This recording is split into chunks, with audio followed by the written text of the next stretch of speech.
Goeiemôre geliefde, welkom hier op 'n lyk na baie winters reënerige oggend. Ons het gister gepraat oor lief wees vir mekaar. En vanoggend praat ons en die Here met ons oor begrip vir ander. Kom ons lees hierdie 'n aangrypende teks.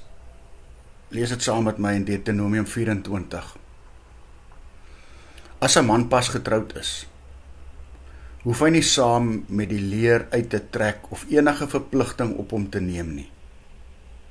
Hy moet vry wees vir sy huis, vir 'n volle jaar, en sy vrou met wie hy getroud is, gelukkig maak. Joh, op alle vlakke, so ongelooflik. En dis 'n teks wat my vanoggend aanraak, want ek vind iets hierin oor hoe God oor die mens, oor my en jou voel. Hy weet hoe moeilik dit vir 'n pasgetroude jongman sal wees om sy bruid agter te laat en te gaan veg, maar aan die ander kant hoe moeilik vir haar sal wees. Daarom gee hy om 'n jaar vrystelling. Soveel begrip het die Here vir ons. Geliefde, kom ons sê dit volgende vir mekaar, nêrens sien jy Jesus meer duideliker as in die lewe van een van sy kinders raak, as wanneer hulle die gesindheid waarvan Deuteronomium 24 hier praat, teenoor ander mense openbaar nie. Wanneer hulle sensitief is vir 'n ander se situasie, wanneer ons onsself in ander mense se skoene sit, en dan optree soos hulle wil hê iemand anders met hulle sou maak. Dis ware liefde, naaste liefde, in aksie.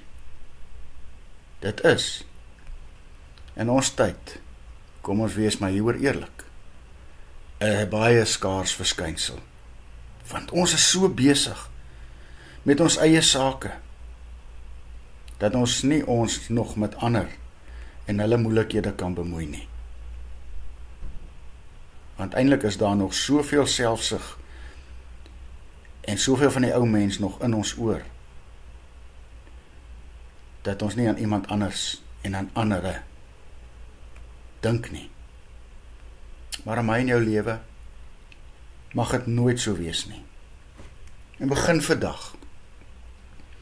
Begin sommer in jou eie huis. En raak sensitief vir jou geliefdes se gevoelens.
Here, dit is my begeerte om ook so oor ander te dink en te voel. Maar ek weet dat ek dit nooit sal regkry as u Gees nie oorvloed vrug vanmôre in my dra nie. Amen. Mag jy saam met my 'n lieflike dag hê.